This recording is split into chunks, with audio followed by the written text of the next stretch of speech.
자, 수업 시작하도록 하겠습니다. 안녕하십니까? 자, 일단 첫날이라서 여러분들이 이제 저의 인사를 안 받으셨는데 나중에는 좀 친하게 되면 받으실 겁니다. 그리고 끝날 무렵이 되면 말씀이 좀 커지시더라고요. 그때 이제 잘 가시던데, 자, 여하튼 13회 동안요, 이제 형법을 담당하게 된 오지현 선생입니다. 여러분들이 오늘 제가 프린트 나눠드린 거 있는데요. 최소한 사례에 대비해서 오늘 바로 나갈 수업 시간에 쓸 건 아니까 걱정 안 하셔도 됩니다. 나중에 받으시면 되는데, 그게 이제 우리 기출 잘 되는 그런 판례들 쭉 모아놓은 거예요. 모아놓은 거라서 이런 건 제가 이제 다른 직렬에서도 좀 이제 사용하고 그랬는데, 사례 이쪽 보는 쪽에서는요, 이게 꼭 필요하더라고요. 여러분이 최소한 우리가 시험에서 점수를 받을 수 있는 거는 학설을 쓰면 좋긴 하겠지만 학설은 배점이 그리 크지 않아요. 그리고 우리가 200점을 쓰는 그 시험 내에서 학설까지 많이 쓰거나 그럴 거를 바라지도 않고 또 우리 능력 밖이에요. 그래서 최소한 이 판례라도 써야 점수가 나오고, 사실은 판례만 제대로 쓰더라도 합격을 하는데 큰 지장은 없습니다. 그래서 이거를 이제 재작년부터 제가 이제 가르치는 이런 쪽에 사례를 시험 보는 쪽에 나눠 드렸는데, 특히나 그 법무사 이쪽에서도요. 그 정말 노장들이시거든요. 거기 가면 제 조카도 있고 제 삼촌도 있어요. 그런데 그쪽에서는 되게 열심히 하시더라고요. 잘 모르시니까. 근데 이걸 하시니까 답안에 뭔가는 쓸 수가 있대요. 그래서 점수가 나갑니다. 그래서 이제 합격하신 분도 있고, 그러니까 우리도 필수적으로 좀 암기해야 될 것들, 형법 한 130 몇 개 되는데, 이게 사실은 우리 그 사례 뒤에 부록으로 있는 거예요. 사례 기출에 대해서 부록으로 있는 건데, 여러분이 그 책을 갖고 다니라 그러면 절대 아니, 여기 말고 우리 사례 기출, 헤르메스 그 사례형 기출이 있거든요. 형법 형사소송에 있는데, 우선 제 직렬이 이제 형법이니까 거기서 제가 이렇게 해서 따온 겁니다. 그래서 이걸 좀 갖고 다니시면서 여러분들이 해당 진도 오늘 나가는 부분이 있잖아요. 그런 부분에서 한 번씩 좀 외워보세요. 그리고 부탁드리는데, 이거를 그냥 눈으로만 보면 절대 늘지 않습니다. 여러분들이 최소한 몇 번씩 써보셔야 돼요. 써보시고 특히 이제 언더라인이랑 이런 게 그어진 부분이 있거든요. 이 내용만큼은 꼭 들어갈 수 있도록 하셔야 돼요. 알겠죠? 그래서 이거 좀 부탁드리도록 하겠고, 결국 남는 거는요, 이 판례밖에 진짜 없어요. 없으니까 꼭 좀 부탁드리겠습니다. 열심히 외우시고 꼭 써보세요. 그리고 내일 바로 해서 시험을 50점 분량을 계속 보게 될 겁니다. 50점 분량을 보게 될 건데, 여러분들이 또 못 보던 문제 쓰라 그러면 안 쓰시더라고. 안 쓰시는데, 그래서 배운 내용 중에서 시험을 내도록 할 겁니다. 그리고 이제 기출이 됐었던 건 웬만하면 안 내도록 할 건데, 다만 기출이 됐더라도 다시 나올 가능성이 있는 것들, 그런 것들에 대해서는 문제를 좀 내도록 하겠습니다. 그리고 당장은 제가 변형 내거나 그러진 않을 거예요. 우리 쪽 모의고사나 기출 나왔었던 거 있죠? 그 내용 위주로 해가지고 가도록 할 겁니다. 그리고 본 교재를 보신 분들은 알겠지만, 이게 제 우리 사례형 기출에서요 다 차용한 거예요. 그래서 이제 꼭 필요한 부분들을 제가 이제 만들어 낸 겁니다. 그래서 다만 책이 작년 6월 거예요. 올해는 아직 이게 나오지 않았습니다. 그리고 출판사랑 할 때 2년에 한 번 내기로 해가지고 올해는 그렇게 된 건데, 도중에 조금 작년 모의고사 봤던 것 중에서 꼭 필요한 것들이 있으면 제가 프린트를 해서 나눠 드리도록 하겠습니다. 그렇게 하시면 되겠고, 자, 우리 로이어스의 방향성에 대해서 늘 이제 생각을 해왔습니다. 했는데, 여러분들도 어차피 이제 수험 생활을 하셨으니까 잘 아실 건데, 단기간에 선택형하고 사례형 중에서 어느 부분이 점수가 더 잘 올라갈지는 여러분도 잘 알고 계실 거예요. 선택형은 물론 뭐 민법에 비할 건 아니지만 형법도 양이 어마어마하게 많은 편입니다. 그렇기 때문에 이게 쉽게 올라가진 않아요. 그리고 이제 여러분들이 맨 처음부터 좀 체계적으로 공부를 제대로 좀 했었다면 그게 한 3년 걸려요, 원래. 형법만. 원래대로 하면. 근데 그렇게 하질 않았잖아요. 또 우리 로스쿨 자체에서 그런 걸 요구할 수도 없고 이런 거라서 잘 안 돼 있을 거예요.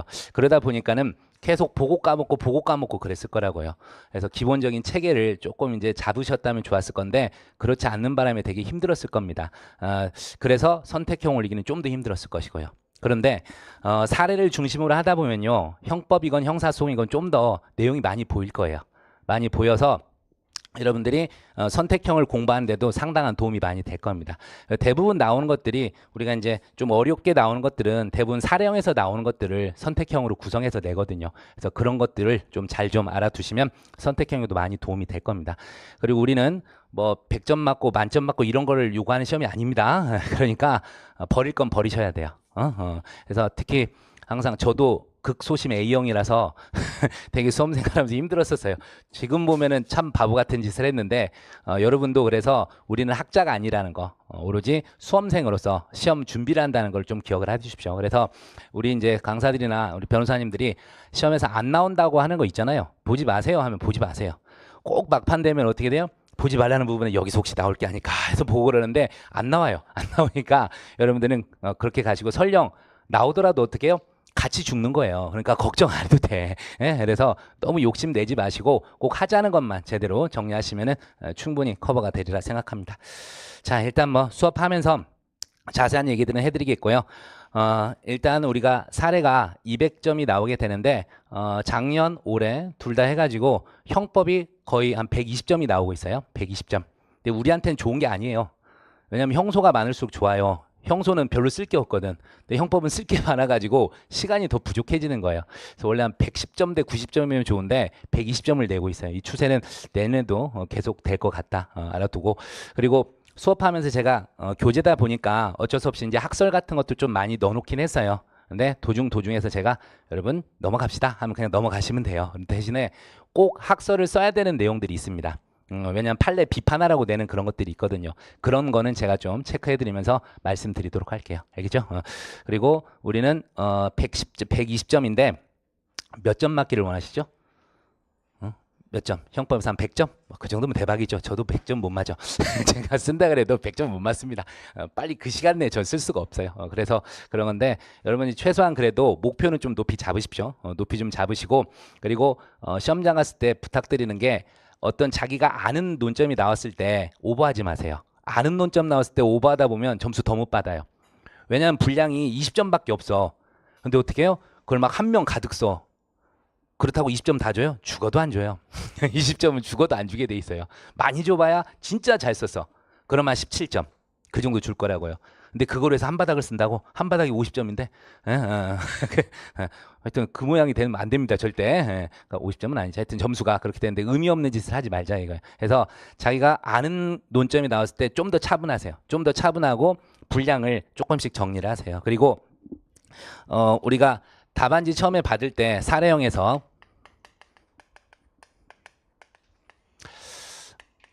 우리가 일단 법전 받고 종 치기 전에 들어와 있잖아요. 그 전에 들어와 있을 텐데 그때 할 일이 뭐냐면 웬만하면 답안지에다가요. 첫 장은 일단 뭐 이름도 숫자 되고 어쩌고 하겠지만 그 줄별로 해가지고 우리 총 몇 줄이에요? 132줄 아니에요? 그러니까요. 130줄 정도 될 건데 이쪽 전체에서 내면 이걸 얘기하는 거야. 그걸 했었을 때 몇 줄, 몇 줄당 몇 점인가를 한번 체크를 하세요. 그래가지고 간단히라도 이렇게 뭐 10점 단위별로 해서 표시를 좀 하세요. 표시를 해가지고 넘지 않도록. 물론 나중에 가서 쓰지 못했어도 어쩔 수 없습니다. 그건 어쩔 수 없지만 그거 감안해가지고 가만히 앉아 있으면 뭐예요? 열심히 기도를 하시는 건 좋겠지만 그래도 기도는 평상시 하셔야 돼. 시험 전에 하면 오히려 안 좋아요. 그렇죠? 역효과가 날 수가 있습니다. 자, 여하튼 점수 몇 점 분량인가를 미리 살짝 좀 체크 좀 해두세요. 이런 것들 하시고 그리고 또 그 전에 시험 직전에 뭐 해야 돼요? 우리가 찍힌 문제들 있잖아요. A급 논점 관련된 게 있잖아요. 분명히 나온다고요. 올해 같은 경우도 저도 형법도 여러 개 잘 맞췄고 형소는 거의 다 맞췄어요. 그리고 이제 내년 돼도 많이 맞출 거예요. 점점 좁아지니까 나올 게 더 적어졌죠. 그래서 당연히 또 맞추게 될 건데 그런 특 A 논점들 관련해서 뭐 해야 돼요? 조문 좀 찾아 놓으세요. 조문 찾아 놓고 그냥 접어놔. 괜히 또 나중에 이걸 가져가야 되는데 뭐 가져갈지 모르잖아. 그죠? 뭐 가져갈지 몰라. 뭐 남 배려할 일이 있어요? 그냥 막 체크해놔 일단. 접어놓고 그러고 있으라고요. 그러고 있고 그 다음에 이제 진짜 나오게 되면 바로 펴면 되잖아요. 바로 펴서 이런 것들 하십시오. 가만히 앉아 있지 마시고 뭔가 체크하시고 독한 사람은 예전에 저 시험 볼 때 야, 이 답안을 어떻게 해요? 연필로 싹 해서 자를 대고 연필로 살 하면 이게 복사해서 우리가 채점하기 때문에 이게 안 떠요. 안 뜨는데 이거를 그렇게 하더라고. 쟤 뭐 하나 했어. 근데 뭐 하는 거예요? 이거 맞춰 쓴 거예요. 이거 맞춰놓은 거예요. 이거 맞춰놓은 거. 네, 여러분도 채점을 하는 사람의 입장에서 보면 이 들어쓰기랑 내어쓰기 이런 것들이요 되게 있어 보여요. 우리가 답안은 뭐라고 봐요? 꾸민다예요. 꾸민다. 누가 어쩐 사람인지를 알 수가 없다고요. 채점하는 사람 입장에서는. 그렇기 때문에 사례에서는 딱 봤을 때 깨끗한 답안 있잖아요. 그래서 글씨 잘 쓰는 사람이 정말 부럽긴 합니다. 일단 먹고 가는 거. 그래서 아무래도 여자 수험생들이 좀 더 유리해요. 아닌 사람도 있긴 한데 웬만해선 그렇다는 겁니다. 웬만해선 그렇다는 건데 꾸며야 돼, 꾸며. 그래서 이런 것들도 잘 좀 맞춰가면서 하게 되면요 되게 있어 보여요. 그래서 딱 받았을 때 이런 느낌하고 이랬을 때 완전히 달라요. 그래서 이렇게 쓴 사람들은 딱 보면서 뭔가 아이고 실수를 했네 이런 생각을 하죠. 근데 이렇게 안 나누고 막 왔다 갔다 쓴 사람들 있잖아. 그럼 뭐 이건 뭐야? 이런 생각이 들어요. 그렇기 때문에 최대한 이런 것들 격식을 좀 갖춰서 해 주십시오. 이런 것들 좀 잡아가고 그런 것도 도움이 많이 돼요. 최소한 이게 몇 점 될걸요? 농담 안 하고 그런 것들 일단 선입견 같은 데에서 처음 인상이 중요하니까 그런 것 좀 말씀드리도록 합니다. 그래서 어떻게든 우리는 사례형에서는 잘 보여야 돼, 잘 보여야 돼. 그리고 도중에 제가 수업하다가 썰을 풀어야 된다는 얘기가 나와요. 썰을 풀어야 되고 도중에 자신 없을 때는 어떻게 해요? 조심스럽게 넘어가는 걸 또 알려드리도록 하겠습니다. 그래서 페이크를 잘 써야 돼요. 그래서 있어 보이게 만드는 거 그게 최선입니다. 그리고 좀 깔끔하게 쓴 답안들은요 내용을 일일이 다는 안 읽어요.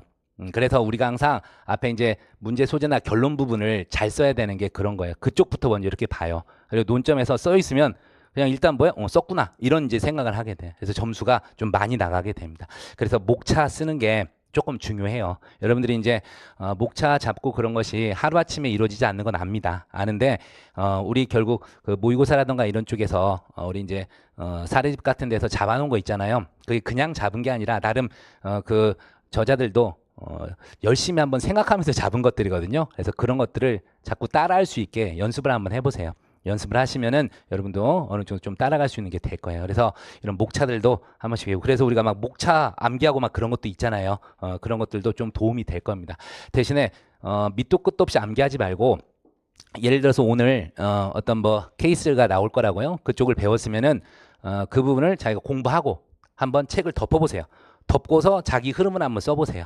그래서 흐름을 써보고 그리고 자기가 봤는데도 불구하고 똑같은 목차는 절대 안 나와요. 목차는 안 나오는데 좀 더 자기가 효율적이면 그거 따라가면 돼요. 근데 아무리 봐도 자기가 잘못한 것 같아. 그러면 다시 좀 수정을 하고 이런 식으로. 그래서 복습을 할 때는 내용도 중요하지만 이 목차 있죠. 목차 다시 한번 여러분이 구성을 해가지고 잡아보는 것도 대단히 중요합니다. 내용까지 쓸 수는 없어요. 시간이 부족하니까 여러분이 복습할 때. 그래서 목차라도 한번 쓰고 뭔 핵심 용어가 뭐뭐 들어가야 된다. 이런 것들 연습을 하시라고요. 알겠죠? 부탁 좀 드리겠습니다. 그리고 제가 뭐 여러분한테 예습하라는 건 절대 요구하지 않습니다. 예습은 요구하지 않고 복습 좀 철저히 해주시길 바라겠고요. 매일 시험을 보는데 아까 우리 원장님이랑 얘기를 했었는데 여러분이 오후 4시부터 개방을 해놓을 테니까요. 와서 시험을 보세요. 시험을 보시고 최대한 열심히 써보세요. 쓰시고 제가 최소한 여러분 한 명 사람이 많긴 많다. 그래서 일단은 제가 최대한 한 번이라도 얼굴 보고 그 답안에 대해서 얘기를 좀 해드리려고 하고 있어요. 그러니까 일단은 학원치랑 얘기해서 하도록 하겠고 제가 이제 다른 쪽에 강의도 많아서 되게 이제 바쁘긴 한데 이번에는 어쩔 수 없이 좀 비워놨어요. 그래서 오후가 수업이 없습니다. 없어서 다만 이제 수요일하고 목요일은 제가 이제 안성을 오전에 수업하다가 여기 날라와야 돼요. 날라와야 돼서 한 3시 정도부터 있겠지만 그 전에는 한 2시 정도부터 계속 있을 겁니다. 그래서 와서 형사 관련해서는 질문하시고 싶은 거 있으시면 질문을 하십시오. 알겠죠? 항상 교수실에 있을 테니까 TV 자고 있으면 좀 봐주시고 그래서 그럴 때도 있을 테니까 그래서 제가 3월부터 해서 계속 수업이 좀 많아가지고 일요일도 지금 모시고 있어요. 모시고 이제 하고 있는데 다만 이제 어제 같은 경우는 운이 좋아서 토요일날 우리 저쪽 직렬 꼬셔서 우리 그냥 일요일에 쉬는 거 어때? 해가지고 토요일날 2강을 했어요. 그래서 간만에 쉬긴 했는데 그러니까 오늘 좀 편하긴 하네. 근데 계속 어쨌든 여러분 도움 드리려고 일찍 와서 있을 테니까요. 잘 좀 이용을 하시기 바라겠습니다. 그리고 도중에 다음 날까지 기다리기 힘들면 카톡으로 질문하세요. 그래서 대신에 우리 직렬을 말씀해 주셔야 돼요. 눈높이에 맞게 얘기를 해드려야 되니까. 그래서 변시 직렬, 뭐 수험생이다 해서 뭐 카톡 찍어가지고 사진 찍어서 어디 부분이 좀 의문스럽다 이렇게 질문하시면은 밤 12시 이전까지는 대답을 해드리도록 하겠습니다. 그리고 제가 바로 대답을 못할 때는 뭐예요? 수업 중이라는 거 생각하시면 돼요. 항상 쉬는 시간에도 나와가지고 일단 하고 있으니까 일단 이용 잘 하시기 바라겠습니다. 근데 가끔 아무 생각 없이 그 게임 있잖아. 뭐 달리자 해서 뭐 추천하고 그런 거 가차 없이 차단시키겠습니다. 그건 좀 말아주시고. 자, 그래요. 하여튼 질문 언제나 하시면 되겠고요. 자, 이제 본론 한번 들어가 봅시다. 일단 오랜만에 이제 형법을 하다 보니까 우리가 이제 형법 기본 어떤 기초 이런 것들 한번 간단히라도 잡고 가볼게요. 자, 우리가 일단 범죄 성립 요건이 있고, 그 다음에 처벌 조건이 있고, 소추 조건이 있죠. 그래서 우리가 일단 형법에서 이 내용들을 배울 것이고, 이게 사실은 이제 형소법과 관련된 영역이죠. 네, 간단하게 한번 물어보겠습니다. 여기서 딱 나눠지는데, 우리가 이제 객관식으로 선택형에서 형사소송에서 엄증과 자증의 대상을 물어본단 말이에요. 어디가 엄증이에요? 위에가 엄증이에요. 엄격한 증명의 방법 대상이고, 아래가 보다 자유로운 증명의 대상이 되는 거죠. 근데 이제 예외적으로 형벌과 관련되는데 몰수 추징이라던가 그런 것들, 또 뭐예요? 위법성 조각 사유, 특히 어디에서 310조 명예훼손에서 위법성 조각 사유, 그거, 그 다음에 이제 책임 능력 관련한 거 한 3개 정도가 예외적으로 형법 관련된 건데 자유로운 증명 대상이에요. 이제 이런 것도 사실은 여기서 시작되는 것들입니다. 이제 그건 이제 형소 가서 일단 배우도록 하시고, 여하튼 이렇게 이제 분별이 되는데, 성립 요건에서도 일단 구성 요건, 위법성, 책임이 있죠. 정확히 따지면 범죄 성립 요건이라 그러면 뭘 써 주셔야 되죠? 해당성이란 말을 써 주셔야 돼요. 구성과 해당성. 일단은 요소를 배울 거니까. 자, 한번 보도록 하겠습니다. 객관적 구성 요건 요소하고 주관적 구성 요건 요소가 있다고요. 자, 우리가 익히 뭐 저런 건 하나 하는데 사실은 이게 처음이자 끝이에요. 사실은 다. 그래서 지금 써드리는 건데, 맨 처음에 객관적 구성 요건에서 뭘 배우죠? 통상? 그냥 제가 대답할게요. 주체를 대답합니다. 그래서 주체, 그 다음에 객체, 그리고 행위, 그 다음에 결과범에서 행위 상황을 하나 써 줍시다. 특별한 구성 요건에서는 행위 상황도 필요하니까.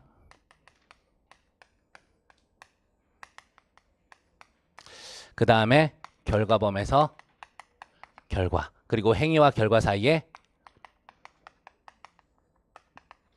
인과관계, 이런 것들이 객관적 구성 요건 요소죠. 자, 그런데 이 객관적 구성 요건에서 주체, 아무 때나 주체가 드립일까요? 살인죄에서 주체가 필요해요. 개가 사람을 죽였다, 살인죄? 말도 안 되는 거죠. 그래서 당연히 사람이 사람을 죽일 때 이런 거겠죠. 이런 것들인데, 다만 이제 주체가 중시되는 것들이 뭐겠어요? 신분범이죠, 신분범. 그래서 우리가 이제 형법에서 신분범인 게 많이 있죠. 특히 이제 진정 신분과 부진정 신분으로 나눠질 건데, 그런 것들이 나오게 되면 강론에서 뭘 써야 돼요? 신문을 꼭 쓰고 가야죠. 주체를 쓰고 가셔야 돼. 그러니까 횡령죄 같은 경우에 시작할 때 뭐 쓸 거예요? 횡령. 최소한 구성 요건을 써야 될 거 아니에요. 그렇죠? 거기서 뭐라고 쓸 거야? 위탁관계에 기하여 타인의 재물을 보관하는 자가, 이런 말 써야 될 거 아니야. 그래서 그때 그걸 써야 돼요. 주체를. 알겠어요? 그런 걸 쓰시는 거고, 그리고 이제 신문범에서 진정뿐 아니라 부진정 때도 잘 쓰시는데, 특히 이 신문범이 나오면 뭐 조문에 쓰는 것도 좋지만 웬만하면 이 신문범에 뭐가 따라 나올까요, 여러분? 얘가 항상 따라 나와요. 공범이 따라 나오는데, 공범이 나오면 당연히 신분범, 신분 없는 놈이 신분자에게 꼭 가담하게 된다고. 몇 조가 나와야 돼요? 33조. 이게 등장을 해줘야 되는데, 제가 장난컨대요. 여러분이 시험을 보면서 10번 중에 7번은 누락하는 게 이겁니다. 그래서 갑이 공무원들한테 뇌물수수 교사예요. 그러면 죄책, 갑의 죄책. 정범인들이 뇌물수수죄 정범이므로 갑은 뇌물수수죄 교사범이다. 끝. 뭐 안 쓴 거예요? 33조 안 쓴 거예요. 그때도 뭐 써야 돼요? 33조 본문을 써야죠. 근데 이거를 정말 많이 누락합니다. 그래서 신분 나오면 항상 공범이 나와. 공식적으로. 그래서 어떻게 돼요? 공범에 대해서는 33조를 쓴다. 그렇게 기억하셔야 됩니다. 좀 이해해드리고. 그 다음에 객체. 당연히 이제 객체도 중요한데, 일단 객체는 뭐 살인죄 같은 데서도 당장 객체 써야 되죠. 객체가 사람이라고. 근데 왜 써야 돼요? 언제부터 사람이고 언제까지 사람인가 써야 될 거 아니에요. 사람의 시기, 종기, 그런 걸 쓸 것이고. 그 다음에 특히 많이 써먹게 되는 게 이게 재산죄에서 많이 써먹게 될 거예요. 객체에 대해서는 제산제에서 좀 많이 써먹게 될 거예요.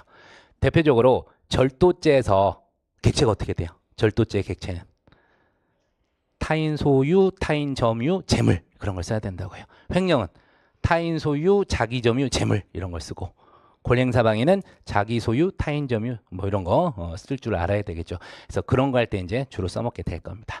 그리고 뭐 행위는 행위 같은 경우에 살인죄 같은 경우에는 조문에서 특별히 뭐 쓰는 거 있어요? 사람을 살해 한자 처벌한다. 그냥 그렇게만 돼 있잖아요.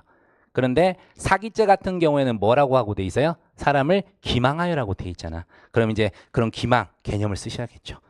횡령도 횡령의 개념을 써야 되죠. 횡령. 뭐예요 횡령 개념? 자꾸 어려운 걸 첫날부터 물어봐서 미안합니다만은 횡령이 뭐예요? 반항 거부 또는 횡령이 그냥 쓰세요. 쓰시면 돼. 배임행위 쓰시면 되지 뭘 그걸 써. 나중에 신인관계 기초한 이제 타인 사무처리자 지위 쓰시면서 뭐라고 하면 돼요? 신의 측상 하지 말할 일을 하거나 하여야 할 일을 하지 않거나 뭐 이런 식으로 지어서 막 생각나는 쓰시면 돼요. 나중에 정확하게 알려드릴게요. 그냥 그렇게 쓰시면 됩니다. 그런 것들. 그리고 또 뭐야? 강도에서는 반드시 뭐가 있어야 돼요? 폭행협박이 있어야 되잖아. 그럼 폭행협박 쓸 때 폭행협박 물론 이제 그게 큰 논점이면 간단히 갑이 을을 폭행했으면 이렇게 쓰면 되겠지만 그래도 어느 정도로 써야 돼요? 반항을 억압할 정도의 폭행을 하였으므로 이 정도는 써줘야겠지. 그죠? 그게 이제 케이스 포섭할 때 나오는 것들이에요. 그래서 살인할 때는 갑이 을을 칼로 찔러 살해 이렇게 안 쓴다고요. 그냥 갑이 을을 살해했으므로 이렇게 쓰면 돼. 근데 사기죄 같은 경우는 뭐라고요? 갑이 A에 대해서 뭐뭐뭐하여 기망하여 이런 말을 써줘야 돼요. 뭐뭐했으므로 기망이 있었고 이런 말을 꼭 써줘야 되고 알겠죠? 그래서 구성 요건에서 특별한 행위 태양이 있을 때는 꼭 언급을 하셔야 돼요. 언급을 하셔야 되고 그 다음에 또 이제 총론에서 이 행위가 중요한 게 뭐가 나올까요? 행위에서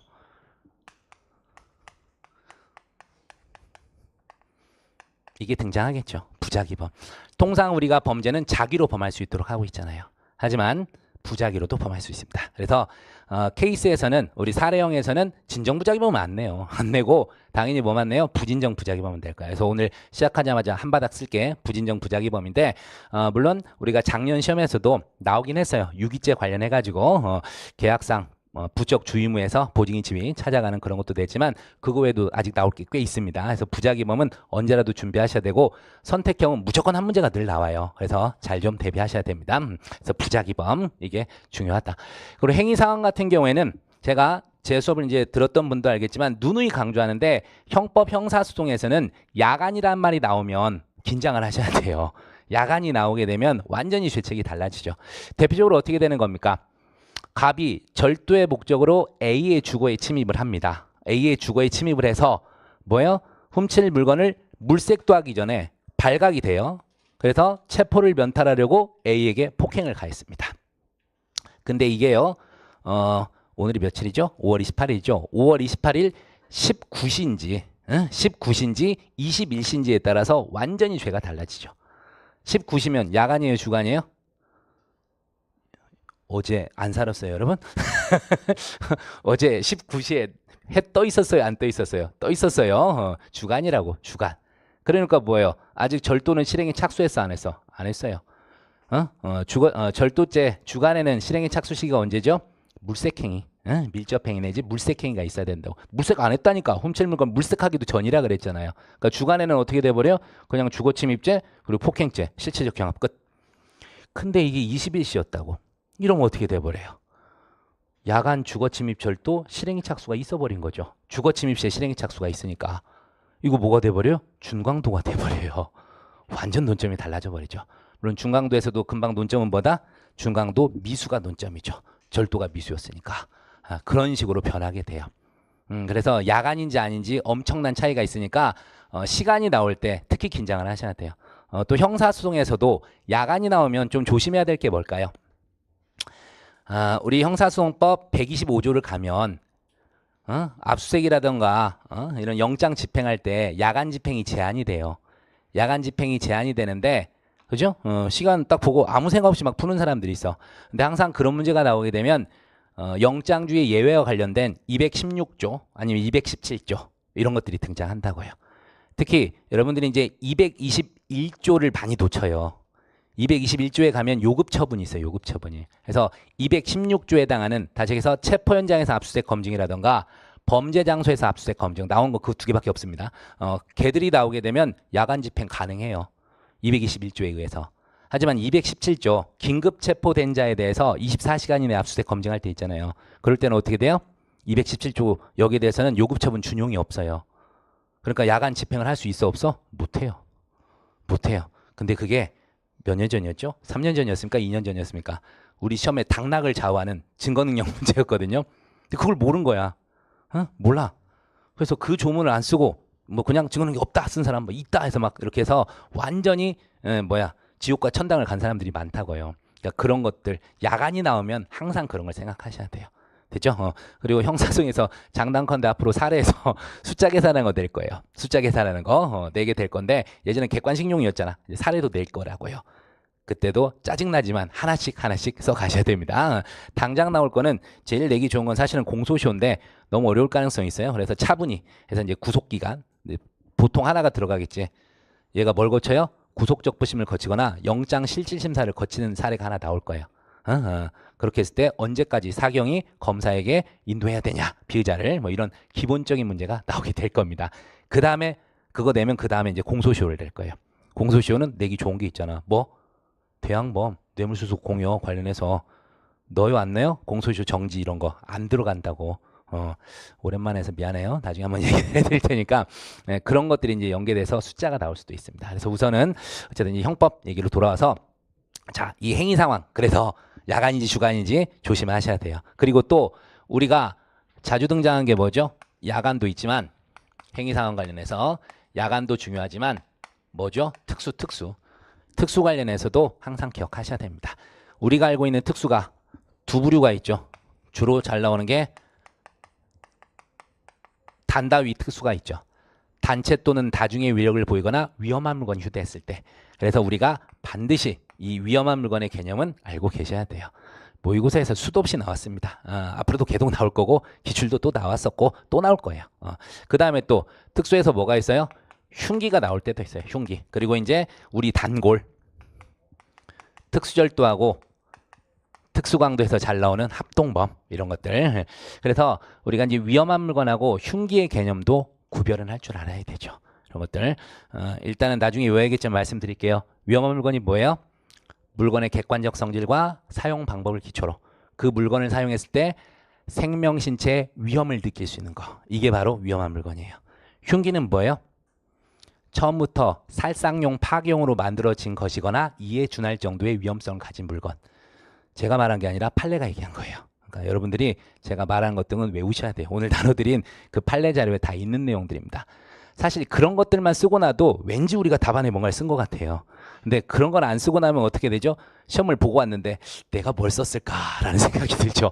그리고 당장 답 보고 답은 맞췄네 이런 생각을 한다고. 근데 답만 맞춰서는 그렇게 점수 많이 안 가요. 그래서 여러분들이 이런 기본적인 것들 하나씩 누적하면 점수가 상당히 많아집니다. 그래서 판례 좀 다 개념 판례로 외워두셔야 될 겁니다. 그래서 행위 상황 좀 기억하시고 그 다음에 결과범에서는요. 결과가 중요하진 않아요. 살인죄에서 사망했겠지. 근데 항상 문제가 뭐예요? 행위와 결과 사이에 인과관계가 문제가 되죠. 인과관계. 참고로 앞으로 우리는 그냥 판례대로 갈 겁니다. 교재는 이제 학설에 따라서 인과관계 및 객관적 귀속이라고 써놓긴 했는데 전혀 쓰잘데없어요. 그냥 우리가 어떻게 외우시면 돼? 상당 인과관계. 그렇게 기억을 하십시오. 상당 인과관계. 그래서 의외로 우리 상당 인과관계 관련해서 논점이 꽤 많아요. 특히나 결과적 가중범에서 그리고 또 과실범에서 과실범하고 결과적 가중범에서 인과관계 문제가 안 나오면요. 그 문제는 잘못된 문제예요. 그 정도로 항상 등장하게 돼 있어요. 근데 우리가 인과관계에 대해서는 판례 본 것밖에 기억이 안 나죠. 근데 주 논점들이 꽤 있습니다. 그래서 잘 좀 보셔야 돼요. 나중에. 그래서 이런 것들 행위와 결과 사이의 인과관계 이런 것들인데 자 이제 여기서 질문을 좀 바꿔보겠습니다. 일단 쓸긴 쓸까요? 얘는 어디서 나온다고요? 과실범하고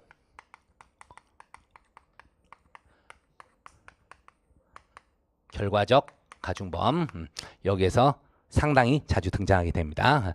그걸 말씀드리고 자 이제 여러분이 대답을 별로 못할 것들을 한번 물어보겠습니다.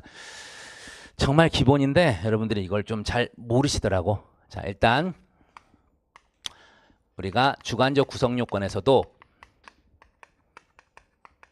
일반적 주관적 구성 요건으로 뭐가 있어요? 당연히 형법은 고의가 있겠죠. 고의 범위 원칙이고 예외가 과실인데, 자, 고의는요 뭐를 인식하고 실현하려는 의사일까요? 뭐를 인식하고 뭐를 실현하려는 의사일까요? 뭐는 됐고 뭐를 인식해야 돼? 답은 써 있어요. 예요.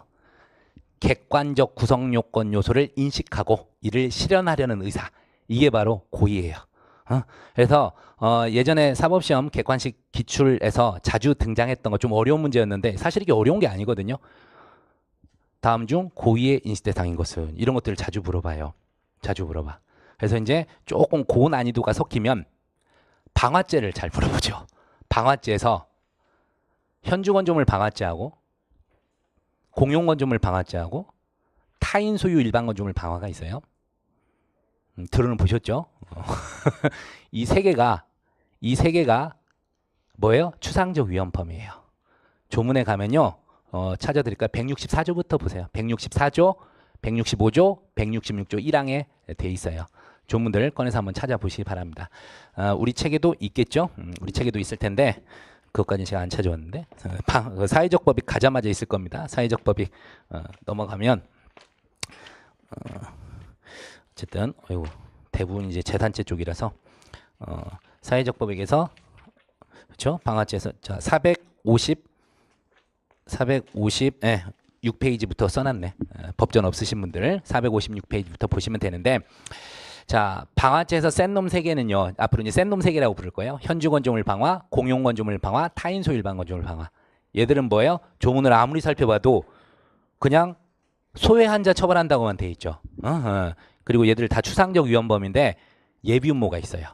우리 쪽에서 예비음모는 간간히 물어봅니다. 추상적 위헌범인데 예비음모까지 있어요. 그에 반해서 이제 봅시다. 중요한 거 459페이지 보시면, 또는 이제 법전을 갖고 계신 분들은 166조 2항부터 보시면 돼요.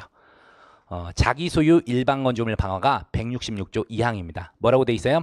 자기 소유에 속하는 제1항의 물건을 소유하여 뭐가 보여요? 공공의 위험을 발생한 자, 이렇게 돼 있거든. 167조도 가면 1항이 타인 소유 일반 물건 방화, 2항이 자기 소유 일반 물건 방화인데 거기에도 다 뭐가 있어요? 공공의 위험 발생이 있다고. 자, 물어보겠습니다. 이제 다 알려드렸어요. 현주건조물 방화죄에서는 공공의 위험 발생이 고의의 인식 대상이다. OX.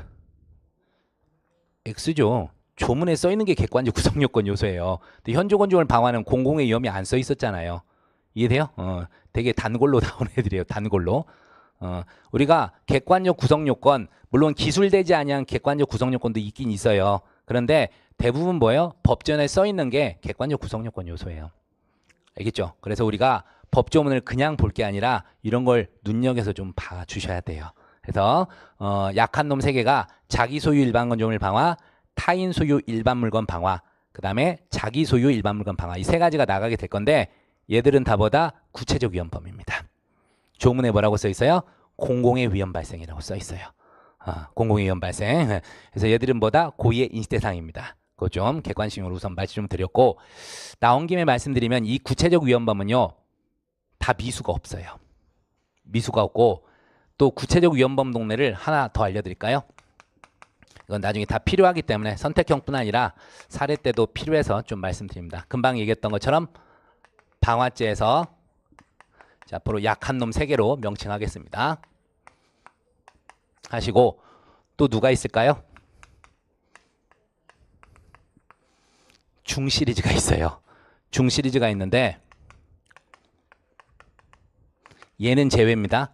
참고로 여러분, 객관식 우리 선택형 지문에서 중체포관금이 나왔잖아요. 그러면 그냥 눈 딱 감고 틀린 지문 하시면 90%는 맞습니다.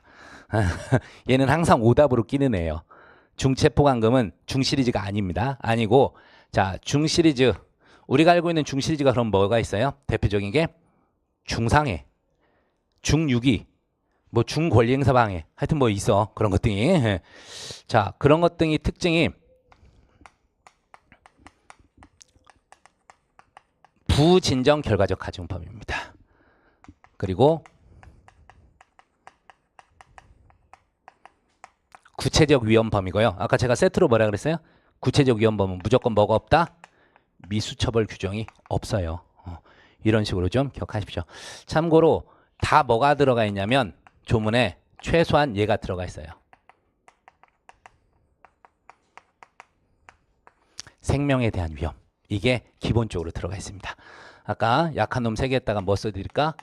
공공의 위험. 이게 들어가 있고요.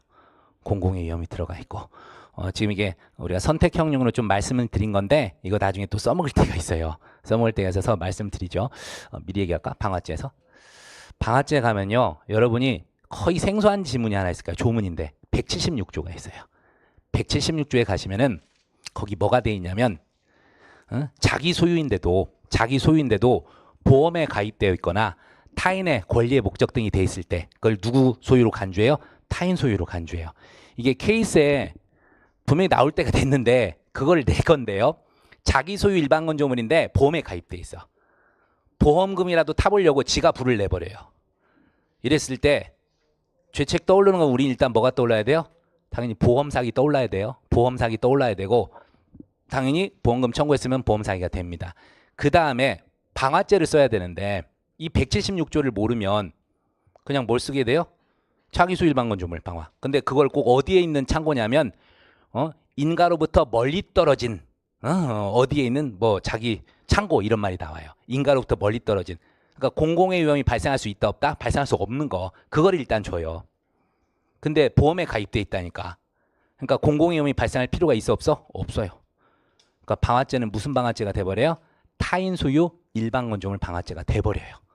되죠? 근데 그거를 대부분 누락을 시킵니다. 여러분들이 나중에 이제 만든 문제 같은 거 한번 볼 때가 있을 거예요. 그때 가서 말씀드리도록 하겠는데 이게 사법시험 같은 경우에 나온 적이 있었거든요. 케이스에서 나온 적이 있는데 우리들이 이 176조를 몰라버리니까 뭐 써먹지를 못해. 그러니까 제일 중요한 점은 176조 놓치지 마십시오.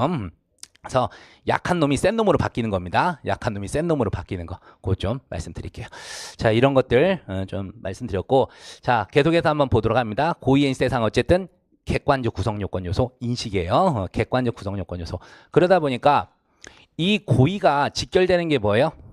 여기에 대한 착오가 뭐예요? 이게 구성 요건적 착오예요. 구성 요건적 착오. 됐죠? 우리가 고의, 즉 자기가 인식한 사실과 발생한 사실이 불일치할 때 있잖아요. 그리고 인식 사실이나 발생한 사실 그 사실이 다 뭐라고요? 구성요건적 사실. 다시 해서 객관적 구성요건 요소예요. 알겠죠? 그래서 객관적 구성요건 요소를 잘못 인식했어. 무슨 차고? 구성요건적 차고. 됐죠? 그러면 물어봐야겠다. 위법성과 관련된 거를 차고했어요. 위법성과 관련된 거. 그거 고의의 인세상이에요? 위법이? 아니잖아요. 그럼 그건 구성요건적 착오의 대상이 될 수 있어요? 없어요? 절대 안 돼요. 위법성과 관련된 착오. 우리가 알고 있는 게 뭐죠? 금지착오잖아요. 금지착오. 또는 위전착. 이렇게 간다고요. 그런 것들 말씀드리고 자 여하튼 이게 연결되는 게 구성요건적 착오입니다. 근데 여러분들이 구성요건적 착오하면 오늘 물론 시간 되면 배울까 말까 하는데 당연히 못 배울 거예요. 느낌상. 그런데 자 구성요건적 착오 여기에 대해서 뭐 떠올라요 여러분? 구성요건적 착오하면 바로 구체적 법설, 법정적 법설 이게 떠오르죠. 이거는 공부를 잘못한 거예요. 우리가 구성요건적 착오가 그게 제가 나누기는 사유형인데 조문들이 딴 게 다 있어요. 원래 구성요건적 착오는 13조에 13조. 죄의 성립 요소인 사실을 인식하지 못한 행위는 벌하지 아니하다. 벌하지 아니한다. 단 법률의 특별한 규정이 있을 땐 그러하지 아니하다. 이게 구성요건적 착오예요. 맨 처음. 죄의 성립 요소인 사실이 뭐라고요?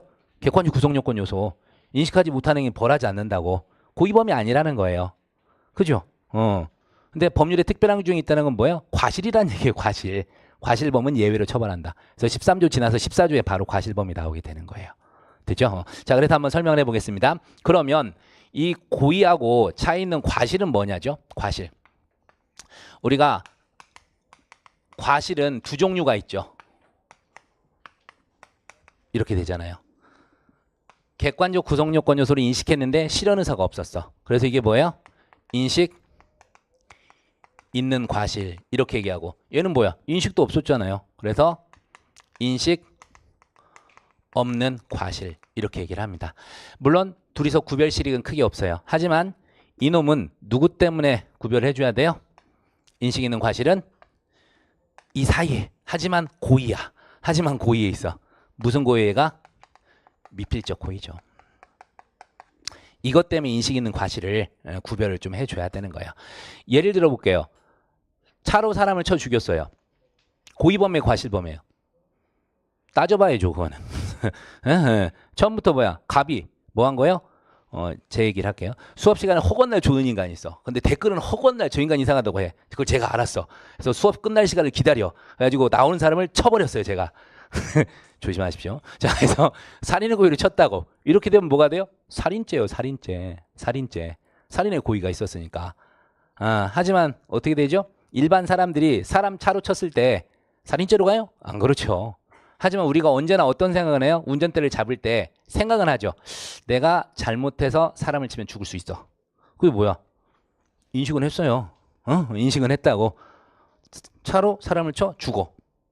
객관적 구속요건 인식은 했어요. 하지만 뭐가 없어? 실현 의사가 없는 거예요. 아까처럼 나와봐라. 내가 쳐 죽이마. 이러면 실현 의사가 있는 거예요. 근데 어떻게 돼? 평상시에 운전하는 사람 칠 땐 그런 거 없는 거예요. 그래서 인식 있는 과실이라고. 인식 있는 과실. 하지만 실현 의사가 조금이라도 있어. 그게 뭐예요? 미필적 고의죠. 그래서 나중에 미필적 고의 외우셔야 돼. 근데 우리가 참고로 말씀드리는데요. 우리가 사례에서 죄책을 쓸 때요. 주관적 구성 요건 쓰는 일은 거의 없어요.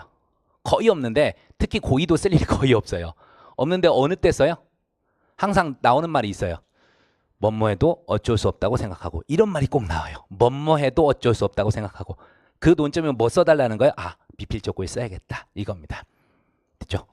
그래서 주관적 구성 요건 거의 쓰지 않습니다. 그냥 객관적 구성 요건 포섭하는 게 90%예요. 90%. 근데 주관적 구성 요건 써야 될 때가 이 미필적 고의 때.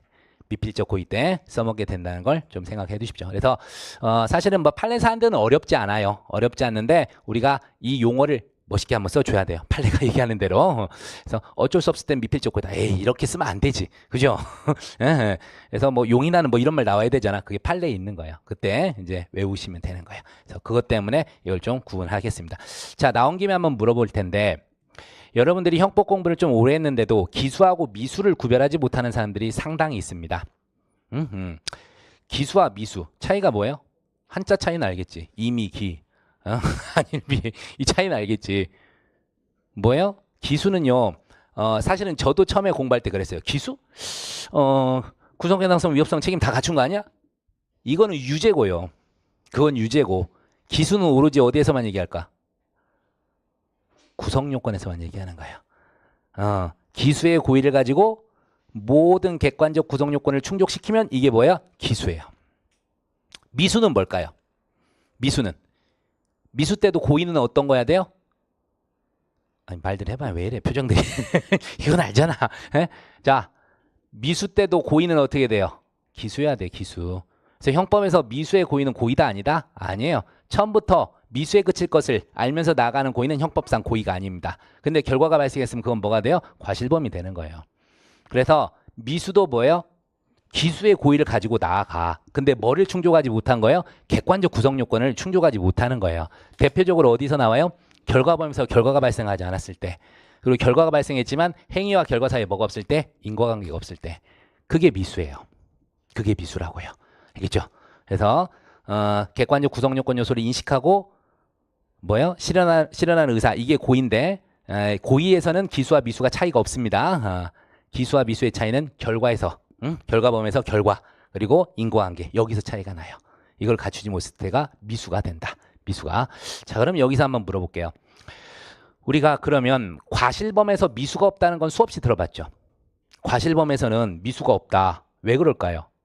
기수라는 것은 좀 전에 얘기했지만 고의범에서 봅시다. 객관적 구성요건 인식하고 실현하는 의사를 갖고 나갔어. 그런데도 불구하고 뭐예요? 다 실현이 안 된 거잖아요. 그게 미수라고. 근데 과실로 와서 보세요. 실현 의사 있어 없어? 없어요. 실현 의사가 없기 때문에 여기서는 미수란 얘기가 나올 수가 없어요. 내가 하려고 그랬는데 다 못했어. 이거거든. 그게 미수예요. 근데 과실범에서는 내가 하려고 그랬는데라는 게 있어 없어? 있으면 벌써 고의예요. 알겠어요?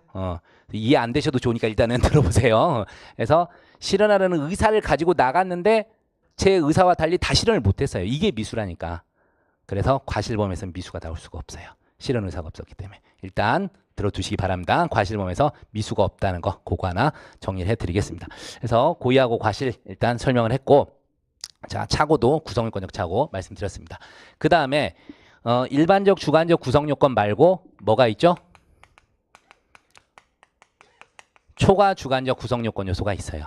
근데 초과 주관적 구성요건 요소 한 두 가지는 우리가 그래도 써먹습니다. 불법, 영득, 의사하고 목적범에서 목적, 이 두 가지는 여러분이 써주셔야 돼요. 그래서 아까도 얘기했지만 주관적 구성요건 거의 안 쓰는데 미필적 고의다 한번 써먹고, 그 다음에 불법 영득의사가 필요하냐 필요 없냐 그놈이랑 또 어떻게 해요? 목적범에서 목적이 나오면 그거 한 번은 써주셔야 돼요. 이게 주 논점이 될 가능성이 높아요. 불법 영득의사는. 목적범은 그렇게 높지 않은데, 목적범은 객관식용이에요. 말씀드릴까요? 목적범 나오면 항상 나오는 게 두 가지를 물어봐요. 객관식에서. 첫 번째가 뭘까요? 미필적 인식으로 족하냐? 확정적 인식이 필요하냐? 무조건 미필적 인식입니다. 형법에서 확정적 인식을 유한다. 확정적 고의가 필요하다. 그냥 틀린 질문으로 하시면 돼요. 100% 틀립니다. 다 미필적이에요. 미필적 고의로 족하고 미필적 인식으로 족합니다. 그래서 아예 써드릴게. 객관식용인데 두 가지 기억하십시오. 목적이 나오면 첫 번째 미필적 인식으로 족하다. 그리고 두 번째가 뭐죠? 목적의 달성 여부는 불문한다. 자, 이게 무슨 소리냐면 목적이 달성돼야지 기수냐 이거예요. 필요 없어요. 대표적 판례 하나 말씀드리면 가는 목적 유인죄 판례가 있어요. 가는 목적 유인죄 판례가 있는데 얘가 사람을 간음할 목적으로 여간방까지 유인은 해왔어요. 근데 간음하기 전에 갔어요. 가는 목적 유인죄는 기수다 미수다? 기수예요. 왜? 가는 목적으로 유인만 하면 된다니까. 목적 달성할 필요가 없어요. 자, 우리가 통화 위조가 어떻게 되죠? 행사할 목적으로 통화를 위조한 자 처벌하잖아. 행사해야 돼요? 행사할 목적으로 만들면 돼요. 행사하면 무슨 죄가 돼요? 위조통행사죄가 따로 성립돼요. 알겠죠? 이런 거 이런 거. 이 두 가지 잘 좀 기억해 두십시오. 선택형용으로 하시고, 이 불법 영득의사는 그쵸? 나와야 되죠? 나와야 된다. 불법 영득의사 반드시 어디서 시험이 나와야 돼요? 반드시 예금통장에서. 예금통장. 여러분들이 이거 시험 문제를 내면 여러분들이요 예금통장 관련해서 절도가 되는 거나, 예금통장 사례가 뭐냐면 그거 타인 예금통장 훔쳐가서 현금 자동지급해서 주로 내는 게 항상 어떻게 돼요? 계좌이체를 시켜. 그래서 논점이 두 개가 나오게 돼 있어요. 원 사례는 뭐였어요? 그냥 예금통장으로 그냥 돈 빼온 거였거든. 그 자체만. 그래서 예금통장 자체에 대해서 절도가 성립하냐를 물어본 거죠. 여러분 결론을 다 알죠? 예금통장 갖고 1,000만 원 인출해왔단 말이에요. 절도 돼야 안 돼? 되잖아. 결론은 알아요. 아는데 이거를 사례에서 딱 쓰면은 주소를 못 찾아요. 그 주소가 뭐예요? 불법 영득의사예요. 불법 영득의사. 원래 제대로 반환해 놓으면 어떻게 되죠? 불법 영득의사의 소극적 요소가 영구적이지 않아서, 나중에 알려드릴게요. 들으세요. 불법 영득의사의 소극적 요소가 영구적이지 않아서 불가벌적 사용 절도해야 돼요. 원래는. 도장 생각하면서 도장 찍고 갖다 놨어. 절도야 아니야? 아니에요. 왜? 불법 영득의사가 없어. 이게 원래는 소극적 요소 관련된 거예요. 소극적 요소. 어쨌든 불법 영득의사 관련된 거라고. 지금 표정들이 그렇잖아요. 그랬어? 이런 표정들인데 이거 특 A급이에요. 사실은. 계속해서 특 A급입니다. 근데 문제가 뭐라고요? 어떤 걸로 나간다고요? 계좌이체 사례까지 넣는다니까. 계좌이체를 해. 1,000만 원을 계좌이체하고 통장을 갖다 놔요. 그럼 통장 자체에서는 금방 논점이 뭐예요? 불법 영득의사예요. 불법 영득의사고, 계좌이체라는 것은 뭐와 관련된 거예요? 죄는 알 거 아니에요. 컴사기잖아요. 우리가 계좌이체하면 그냥 컴사기입니다. 컴사기인데 그거 논점은 뭘까요? 컴사기 끝? 아니죠. 컴사기하면 항상 나오는 논점은 뭐다? 친족상도례죠. 친족상도례. 피해자가 누구예요? 판례는 금융기관으로 받잖아. 금융기관. 친족상도례 적용해야 하네? 안 해요. 됐어요? 이렇게 논점이 항상 다. 금방 그게 모의고사 2번이나 나왔어요. 우리 쪽에. 그리고 이제 선택형으로 우리 이제 객관식으로 나와버렸는데 사례형으로 그게 떠야 되거든. 사례형으로. 근데 여러분들이 그거 좀 잘 좀 정리, 나중에 그건 어떻게든 또 반복이 될 거니까 외워두셔야 될 겁니다. 그래서 이런 것들. 자, 제가 강조하는데요. 이때까지 여러분 공부할 때 형법을 그냥 판례 위주로 이렇게 하면서 스킵하면서 봤어 이런 사람들은요, 이랬던 분들은 자세 바꿔야 돼요. 판례를 보더라도 어떻게 해야 돼요? 이게 뭐와 관련된 판례인지를 꼭 기억하시라고요. 아까도 예금통장 사례에서 봤어, 우리가 절도가 되는 것도 알아. 근데 주소를 물어보면 몰라. 공부 안 한 거예요, 제대로. 그래서 앞으로는 판례 같은 거 공부를 하실 때 이게 어디와 관련된 거, 구성 요건 중에서 어디와 관련된 거, 특히 뭐 주체와 관련된 거지, 객체와 관련된 거지, 이런 것들을 염두를 하시면서 공부를 하셔야 된다고. 여러분이 정말 잘 아는 판례를 한번 말씀드려볼게요. 중간생략등경 명의신탁 사례, 중생등 사례. 자, 그것이 우리 주체와 관련됐어요, 객체와 관련됐어요, 행위와 관련됐어요. 횡령죄에서. 횡령죄에서 쓸 것은 주체, 객체, 행위 세 가지밖에 없어요. 뭐와 관련됐을까? 우리 전압판례가 뭐에서 날렸을까? 주체에서 날렸어요. 주체에서. 형법상 보호할 만한 신인관계가 없다고 해버렸어요. 그러니까 주체에서 날라간 거예요. 주체에서. 그래서 답안을 쓰더라도 그렇게 주소를 딱 명시해서 쓰는 답안하고 그냥 안 된대 하는 거하고 완전히 천지 차이라고요. 그러니까 목차가 벌써 다르잖아요. 목차가 당연히 앞에서 문제 소지하면서 횡령죄 구성요건을 썼을 거야. 그 중에서 특히 주체와 관련해서 검토하겠다. 이렇게 쓴 답안과 그냥 판례가 안 된대 하는 거하고 엄청난 차이가 있다고요. 그래서 여러분들이 판례를 보실 때 형법뿐만이 아니에요. 다른 과목도 마찬가지입니다. 항상 우리가 어떤 요건과 관련해서 판례를 봤을 거 아니에요. 그죠? 그럼 그거를 기억하시라고. 그걸 기억하시는 게 최선이다. 그런 거 쓰면은 사례에서 점수가 정말 많이 나가게 돼 있습니다. 알겠죠? 객관식은 우리가 맞추기가 쉽다니까. 아주 써주니까. 그런 것까지 고치진 않아요. 틀리게는 안 해. 하지만 사례에서는 그게 꼭 필요합니다. 연습 좀 하셔야 됩니다. 됐죠? 그러면 기억에 또 좀 더 많이 남게 돼요. 그리고 여러분이 확장성을 갖게 되는 게 뭐냐면 그런 판례 주소를 외우잖아요. 그러면은 근처에 있는 판례까지 같이 좀 외워져요. 그래서 나중에 우리 시험장 가면 항상 선택형이 최악이 뭐죠? 그래서 기역, 니은, 디귿, 리을, 미음이 있어. 그래서 우리가 기역, 니은, 미음은 알아. 근데 항상 어디가 문제야? 디귿하고 리을이 꼭 해가지고 우리 돼 있죠? 그래서 앞에서 이게 이렇게 했다가 막 하고 막 이렇게 하고. 그런데 자기는 꼭 이걸 하면 틀려. 이렇게 돼 있어요. 이게 왜 그래요? 판례를 아는데 정확하게 안 한 거예요. 딱 보면 알아. 아, 이 판례 봤는데. 근데 이런 거 극복 방안이 금방 말씀드린 거예요. 그 중요 리딩 판례 같은 거 위치를 정확히 판례 딱 기억하면은 최소 책 한 3번 봤을 때 전제하는 겁니다. 그 리딩 판례 앞에 있었던지 뒤에 있었던지 이런 게 생각이 날 거예요. 그 근처에서 봤었을 때 아, 이거 같이 되는 걸로 봤었던 거야. 그럼 이게 맞는 거예요. 그리고 이게 뒤에 있었어. 한 페이지 뭐 뒤에 있었던 거 하여튼 그 근처에 없었어. 그럼 그건 어떻게 돼요? 틀린 거예요. 이런 식으로 찾아가는 것도 있어요. 그래서 원래는 책을 여러 권 보는 게 좋지 않아요. 그나마 이제 여러분들은 진짜 제가 진짜 양심에 손을 얹고 얘기하는데 1, 2기 때부터 제가 1기 때부터 가르쳤거든요. 그때는 사람들이 물어보면 그래, 변시 출신 하기는 아무 말 하지 마세요 이랬거든요. 근데 요새는 물어보면 아유, 공부 되게 열심히 합니다. 정말 어려워졌습니다. 그 얘기를 해요. 그만큼 여러분들은 지금 힘든 시험을 지금 하는 거예요. 하는 거라서 인식도 많이 바뀌긴 했어. 저 같은 사람이 열심히 얘기해 주니까. 그래서 많이 바뀌었습니다. 근데 여전히 우리가 시간이 짧아요. 시간이 짧고 이게 7과목을 저보고 3년 몰라. 저는 이제 지금 지식을 갖고 3년 내에 하라면 하지. 하는데 제가 비법대였어. 법대를 다녀도 대충 다녔어. 이런 사람이 가가지고 3년 내 객관식 7과목하고 사례 읽고 기록하라고? 미친 거지. 솔직히 이거는 말이 안 되는 걸 갖다 우리한테 욕을 하는 거예요. 근데 1, 2기 때는 그게 가능했어. 3기까지 양심적으로. 자, 근데 4기부터는 힘들어지기 시작했어요. 이제 우리는 더 힘들어진 거죠. 더 힘들어진 거라서 여러분이 좀 더 공부를 하셔야 돼요. 좀 더. 그게 뭐 하는 거예요? 정확하게 하는 거예요. 정확하게. 그래서 술렁술렁 넘기지 마세요.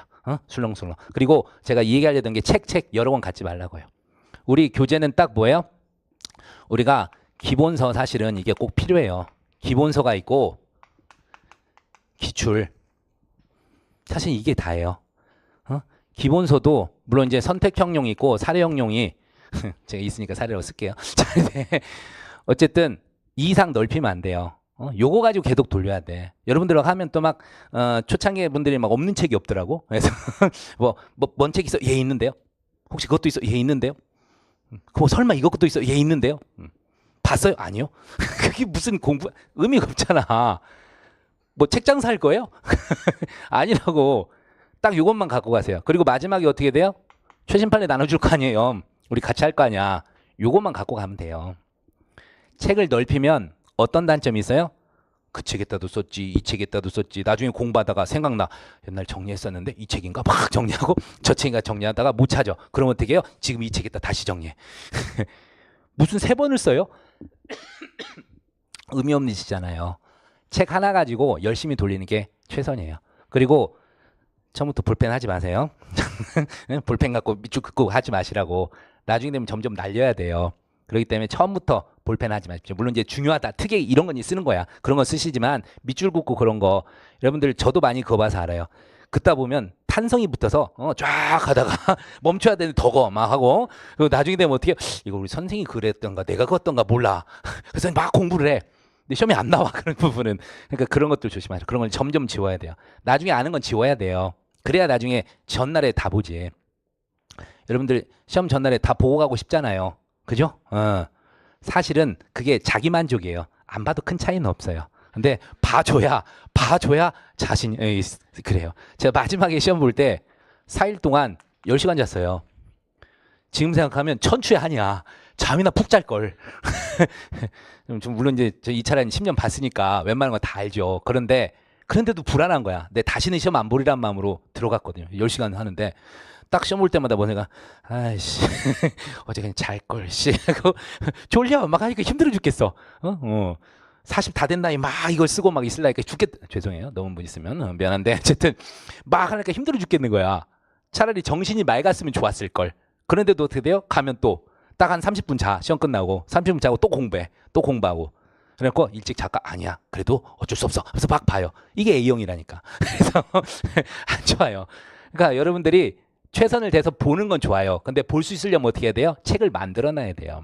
만들어놔야기 때문에 계속해서 줄여가는 거예요. 나중에 어떻게 해요? 요거 하나로 줄여야 돼요. 요거 하나로 줄여야 돼. 기출문제도 요게 웬만하면 표시가 돼 있어야 돼요. 표시가 돼 있고 정 많으면 여기다가 기출 몇 페이지라고도 쓰셔서 가지고 혼용이라도 좀 하든지 아니면 복사해서 좀 넣던지 중요한 것들은 그렇게 해서 하나로 만드시는 게 제일 좋아요. 하나로 만드는 거. 그래야 전날 이렇게 볼 수가 있어요. 특히 우리 형사법 볼 때가 쥐약이잖아. 그죠? 형사법을 뭘로 하나 그 날짜를 그렇게 놔가지고 다 못 보게 만드는데 어쨌든 최대한 여러분이 단권화를 시켜야 돼요. 그래야 전날 보게 되는. 그리고 보는 것보다 자기 만족이에요. 자기 만족. 그리고 우리 시험에서는 찍어서 되는 시험이 아니에요. 물론 저도 특이히 찍고 그러지만 논점이 하나네요. 안 그러잖아요. 하나더라도 여러 개가 들어가는 거잖아요. 그래놓고 이제 학원에서는 100% 적중 이제 얘기를 쓰긴 하는 건데 전 창피해서 그런 걸 안 했습니다. 하자 그랬는데 올해는 안 했던 건데 하여튼 강조하는데 책 넓히지 마세요. 책 넓히지 마시고 요것만 갖고 계속 반복하셔야 돼요. 반복하시고 또 기얇은 사람들 야 어디 누가 책이 좋대 그럼 또 막 하지 마. 그냥 이거 갖고 가요. 뭐 우리 수석하려고 그러면 봐. 해서 한 3년 탁 잡고 수석을 하려고 해서 3년 공부를 그렇게 보시라고. 그렇게 가면 안 돼요. 우리 수험생이니까 수험생. 알겠어요? 그래서 버릴 거 버려가면서 딱 맞춰서 가는 게 최선입니다. 열받아서 얘기는 하긴 했는데 여러분이 다 못해서 얘기를 하는 거예요 지금. 여러분들이 유독 귀가 얇더라고. 저도 카톡 제 수업 들었던 사람들이 이제 또 시험이 안 돼서 연락 온 사람도 있다고 하면 선생님 올해는 어떤 책을 뭘 어떤 책을 봐 그냥 봐 그냥 보던 거 보세요. 보고 판례 추가시키고 그냥 그렇게 하시라고. 뭐 갑자기 다른 책을 보면 더 잘 보일까요? 절대 안 그래요. 오히려 더 이상해요. 더 이상하고 그러니까 물론 지금 샀으니까 딴 책 보지 말고 제가 들어왔으니까 이 책 보시고 괜히 장력 가고 환불하고 그러지 마시고 여하튼 농담이지만 여하튼 계속 한 건 갖고 나가세요. 알겠어요? 요거 좀 강조해 드립니다. 자, 조금만 더 할게요. 하다가 왜 갑자기 열불 냈지? 답답해서 말씀드린 건데 어쨌든 이 주소 찾기 때문에 말씀드린 겁니다. 주소 찾기. 이게 구성 요건이고 자, 그리고 우리 케이스에서요. 얘들 어디를 제일 많이 써요? 당연히 이게 어마어마하게 많이 써요. 이게 한 80에서 85% 정도 쓰게 돼 있어요. 그리고 요 놈이 어떻게 돼요? 한 5% 정도 나옵니다. 5% 정도 나오는데 늘 얘는 감초처럼 나와요. 맨날 나오는 게 뭐예요? 재산지에서 권리행사 일환으로 하거든요. 권리행사 일환으로. 권리행사 일환 언제까지 돈 안 갚으면 네 아들 등교기를 조심시켜. 이런 거. 이런 것들 나와요. 그게 뭐예요? 다 정당행위 관련해서. 또는 자구행위 관련해서 이런 것들이 나오게 됩니다. 그래서 5% 정도 나오게 되고 그 다음에 책임은 의외로 좀 나와요. 이게 뭐 때문에 나와요? 금지착오는 객관식용이고 아직 우리 제대로 안 떴지만 그리고 올해 떴죠? 이런 것들 때문에 좀 나옵니다. 그리고 이제 책임 능력 관련해서도 가끔씩 사실은 원장이 책임 능력이지만 어쨌든 이런 것들 관련해서 그리고 마지막에 기대 가능성이 있죠. 기대 가능성. 이런 것 때문에도 여기서 한 10여 프로가 등장할 때가 있습니다. 10여 프로가 등장할 때가 있어요. 5%는 어디가 있어요? 이것도 써줘야죠. 여러분 처벌 조건에서 객관적 처벌 조건은 사실상 시험에 안 나와요. 안 나오는데 있는 건 알아야지. 뭐 있어요? 형법에서 하나밖에 없잖아. 사전수뢰죄에서 공무원이 될 것, 공무원 중재인이 될 것. 시험에 안 나오니까 몰랐던 거 용서해드리겠습니다. 그래서 이건 몰라도 돼. 근데 이건 알아야죠.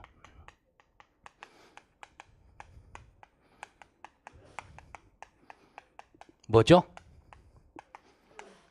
특히 이제 1항이 뭐예요? 인적처벌 조각사유죠. 이거 뭐야? 친족상투례죠. 친족상투례. 2항은 뭐예요? 소추조건이에요. 상대적 친고죄가 되는 거죠. 상대적 친고죄. 그래서 이게 인적처벌 조각사유로서 친족상투례 관련해서 인적처벌 조각사유 이거고 그냥 들여봅시다. 이게 뭐예요? 형, 면제. 얘는 뭐예요? 상대적 친고죄. 이런 것도 여러분이 의외로 좀 놓칩니다. 이런 것도 의외로 놓치게 되는데 재산죄가 나올 때 형, 사촌형 하면 무조건 따로 살아. 웬만하면. 그래야 형사소송 내기가 편하거든. 같이 살면 형법에서 끝나요. 같이 살면 형법에서 끝나. 그래서 웬만하면 따로 살아요. 근데 바보같이 따로 사는 아버지. 328조 2항. 그러면 안 돼요. 직계혈족은 어떻게 돼요? 동거 여부 상관없잖아요. 직계혈족하고 배우자는 그런 것들도 속지 않도록 하시고 이게 이제 나와요. 이게 나머지 5%를 차지하게 되는 거예요. 근데 많이 누락됩니다. 많이 누락이 되고 자 여기서 한번 물어볼게요. 당연히 소추조건 관련해서 반의사불벌죄하고 친고죄는 우리 형법에 써 있어요. 형법에 써 있는데 형사소송 관련 영역입니다. 자 물어보겠습니다. 구성유권 해당성이 없대요. 검사 무슨 처분해야 돼요? 불기소인 건 알아요. 불기소인데 그 중에서 어떤 불기소냐고. 응? 구성요건 해당성이 없대요. 우리가 불기소가 뭐뭐 있죠? 그것부터 얘기해야 되나? 첫 번째가 뭐예요? 혐의 없음. 두 번째가 뭐예요? 죄료되지 않음. 세 번째가 뭐예요? 공소권 없음. 협의의 불기소 세 가지를 얘기한 거야. 자, 구성요건 해당성이 없습니다. 뭐 해줘야 돼요? 혐의 없으면 불기소 처분을 합니다. 구성요건 해당성이 없으면. 또는 증명이 되지 않았을 때도 입증을 하지 못했을 때도 혐의 없음에 불기소 처분을 합니다. 그 다음 구성권 해당성은 있는데 위법성이 조각되거나 위법성도 있는데 책임이 조각돼. 이럴 때는 어떤 처분을 하죠? 불기소 중에서 죄로 되지 않음이에요. 죄로 되지 않음. 됐죠? 그 다음에 친족상돌에 적용돼서 형 면제가 되거나 기타 소추조건 공소시효가 완성됐거나 이랬을 때 이럴 때는 무슨 처분을 하죠? 공소권 없음입니다. 네, 의외로 여러분이 금방 이것 때문에 제가 얘기한 건데 친족상돌에 적용돼서 328조 1항에 의해서 형 면제가 될 때 이때 무슨 처분을 하냐 얘기들 잘 못하더라고요. 이게 뭐라고요? 공소권 없음에 불기소 처분을 합니다. 공소권 없음에 불기소 처분이에요. 됐어요? 그래서 성립요건 때는 별개로 가고 처벌조건 소추조건 묶으세요. 처벌조건 소추조건 묶어서 결여되면 뭐로 간다? 공소권 없음에 불기소 처분이 갑니다. 이런 것들 생각 좀 해주셔야 됩니다. 마저 한번 물어볼까요? 형 면제면 전과자예요, 아니에요? 전과자예요, 아니야? 전과자가 아니에요. 그래서 유죄이더라도요, 형 선고가 없으면 전과자가 되지 않습니다. 전과자가 안 돼요. 그래서 나중에 이게 형총 마지막에 관련해서 여러분 싫어하잖아, 그 동네 형벌론. 집행유예 선고에 에이씨 막 하고. 근데 작년 우리 선택형 문제에서는 집행유예 나왔을 때 푼 사람이 나쁜 사람이에요. 그런 건 풀면 안 돼. 그런 건 나오면요 앞으로라도 나오면요 나는 손을 대지 않겠다 그렇게 하면 돼요 하고 딴 거 다 풀고 내가 시간이 남으면 최후 보충적으로 너를 기도 한번 하고 찍으마 이런 마음으로 하셔야 돼요. 집행유예 나와서 되게 안 되게 하는 거 풀지 마세요. 이게 역대 사법시험에서도 항상 3점이나 4점짜리로 나왔었어요. 근데 그거를 푼다고 풀려? 저도 강의하다가 막 마음 급해가지고 시간이 끝날 때는 항상 그게 걸리거든. 마지막에 막 하다 틀려. 아씨 헷갈려요. 저랑 차분히 풀어도 7분이 걸려요. 한 문제 푸는데. 근데 그걸 시험장에서 여러분이 푼다고 그런 거 하면 안 돼요. 그런 건 틀리라고 되는 문제야. 그런 건 이제 잘못해서 마킹을 3번 하려다 4번 했는데 봐줘. 이런 축복이 일어나는 것이지 절대 풀어서 되는 게 아니에요. 그러니까 여러분들이 나중에도 제가 선택형이나 이런 거 할 때 풀지 말라고 하는 것들이 있을 거예요. 그런 거 손대지 마세요. 그거 할 시간에 다른 거 푸세요. 다른 거 확실한 거. 그런 건 푸는 게 아닙니다. 그래서 그런 것도 좀 조심을 하시고 그러셔야 돼요. 자, 여하튼 일단 간만에 얘기를 했어요. 우리가 성립요건, 처벌조건, 소추조건 얘기했는데 여러분들이 이 부분을 좀 많이 등한시하기 때문에 제가 이거 가지고 몇 개 좀 얘기를 했습니다. 그래서 고의 관련해서랑 얘기했으니까 좀 잊지 마시고 쉬었다가 자세히 좀 들어가도록 하겠습니다.